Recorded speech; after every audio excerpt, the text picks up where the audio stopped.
विपक्षी नेता कोशिश कर रहे हैं कि कैसे भी करके वो मोदी सरकार और बीजेपी के खिलाफ लोगों को करें ताकि वो सत्ता में आ सके। कांग्रेस नेता राहुल गांधी हो या अरविंद केजरीवाल, विपक्ष के सभी नेता इसी काम में लगे हुए हैं। लेकिन पीएम मोदी विपक्ष को अपने काम से जवाब दे रहे हैं। लेकिन फिर भी विपक्ष के नेता लगे हुए हैं कि कैसे भी उनकी सियासी चाल में लोग आ जाएं और वो सत्ता तक पहुंच जाएं। दर्शकों, तमाम तरह की कोशिशें विपक्ष की तरफ से की जा रही हैं, लेकिन अब विपक्ष एक्सपोज होता जा रहा है। कांग्रेस नेता का ऐसा वीडियो आया है, उससे वो बैकफुट पर है और राहुल गांधी के लिए कुछ भी कहना मुश्किल हो गया है। वहीं अरविंद केजरीवाल बीजेपी पर हमला बोल रहे हैं, लेकिन बीजेपी ने अरविंद केजरीवाल के साथ ऐसा खेला किया है जिसकी उम्मीद उन्हें नहीं होगी। दर्शकों, कैसे बीजेपी ने कर दिया है सबसे बड़ा खेला, बताते हैं आपको विस्तार से। तो बने रहिए हमारे साथ वीडियो में अंत तक और देखिए हमारी ये खास रिपोर्ट। कांग्रेस नेता राहुल गांधी जो कर रहे हैं उससे कांग्रेस की आफत बढ़ती जा रही है। राहुल गांधी के खिलाफ बीजेपी ने मोर्चा खोल दिया है। बीजेपी के नेता राहुल गांधी को लगातार एक्सपोज करने का काम कर रहे हैं।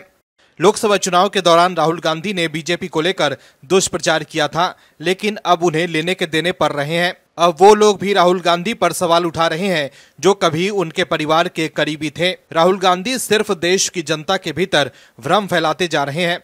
दर्शकों, समझने की जरूरत है कि जिस तरह की राजनीति में राहुल गांधी को मजा आ रहा है, वो कहीं न कहीं देश को विभाजन की ओर ले जा रही है। देश हित की राजनीति के दौर में झूठ की राजनीतिक फसल बहुत लंबे समय तक फल नहीं दे सकती है।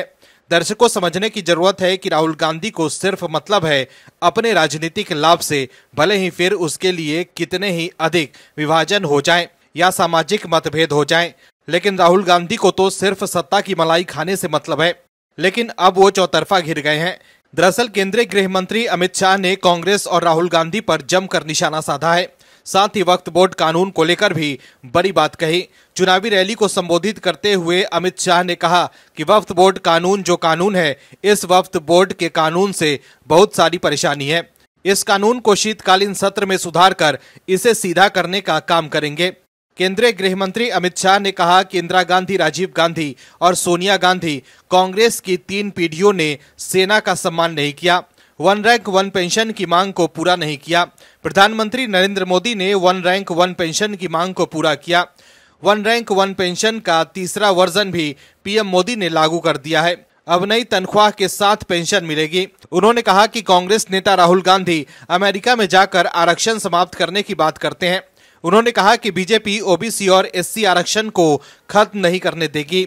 अमित शाह ने कहा कि कांग्रेस नेता राहुल बाबा झूठ बोलने की मशीन है। उनका कहना है कि अग्निवीर योजना इसलिए लाई गई है क्योंकि सरकार उन्हें पेंशन वाली नौकरी नहीं देना चाहती।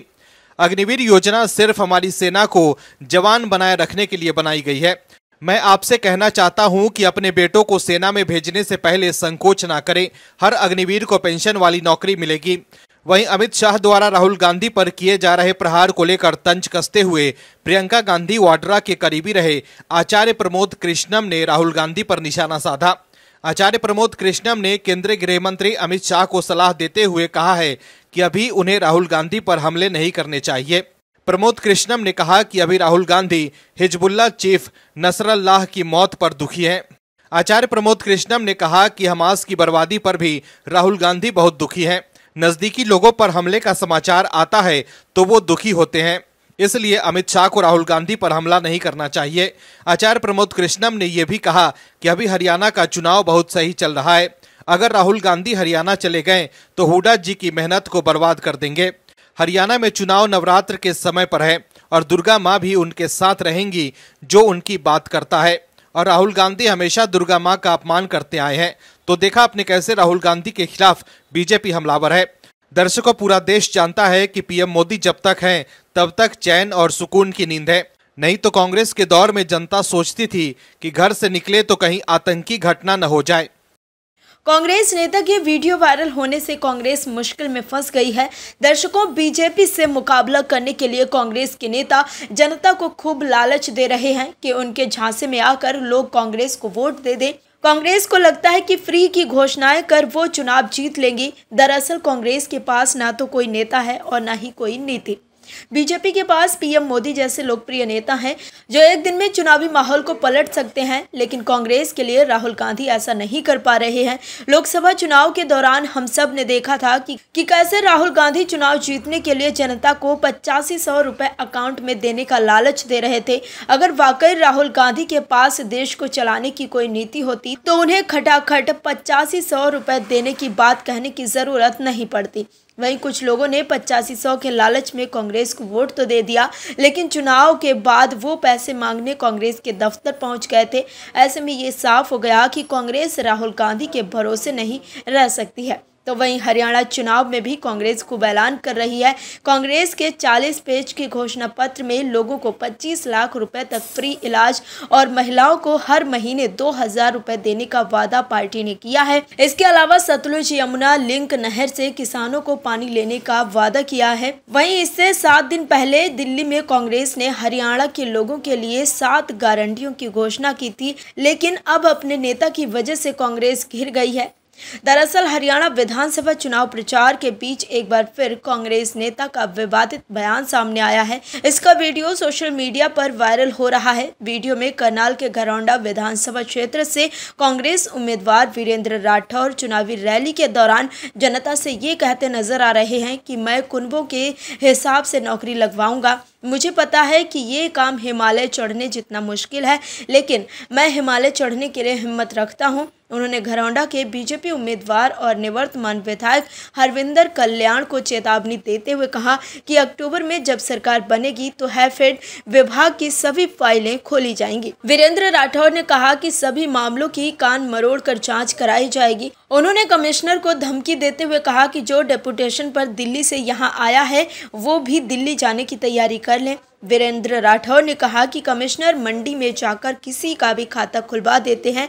उन्होंने आगे कहा कि मैंने मंडी के आड़ती से कहा है कि अगले 5 सालों में मेरी मंडी की किसी भी प्लेट पर कोई इंस्पेक्टर लग गया तो मेरा नाम वीरेंद्र नहीं। वीरेंद्र राठौर ने आगे कहा कि आने वाले 5 सालों के लिए अगर कांग्रेस की सरकार बनी तो किसी व्यापारी को कोई परेशानी नहीं होगी। वो खुलकर कांग्रेस का साथ दें, हम उनके साथ खड़े हैं। आपको बता दें कि इससे पहले भी कांग्रेस के 5 उम्मीदवारों के विवादित बयानों का वीडियो सामने आया था। एक बयान फरीदाबाद के एनआईटी से कांग्रेस उम्मीदवार नीरज शर्मा का था और दूसरा बयान असंध से कांग्रेस उम्मीदवार शमशेर सिंह गोगी का था।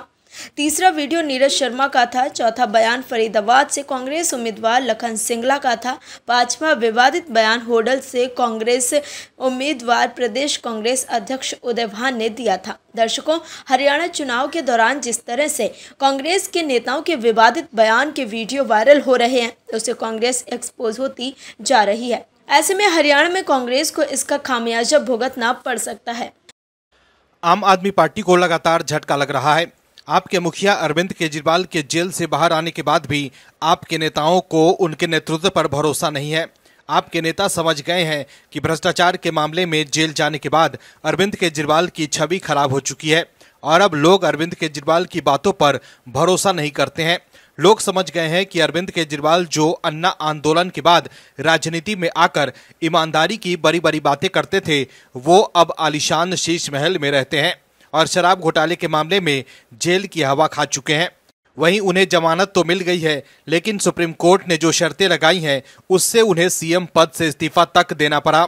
जो अरविंद केजरीवाल सीएम पद से इस्तीफा देने के लिए तैयार नहीं थे, उन्हें बाहर आकर जनता की नाराजगी का एहसास हुआ और वो समझ गए कि अगर वो इस्तीफा नहीं देते हैं तो उनकी पार्टी के लिए दिल्ली में इज्जत बचाना भी मुश्किल हो सकता है, क्योंकि वो सीएम दफ्तर तो जा नहीं सकते थे। ऐसे में सरकारी काम कैसे होते हैं।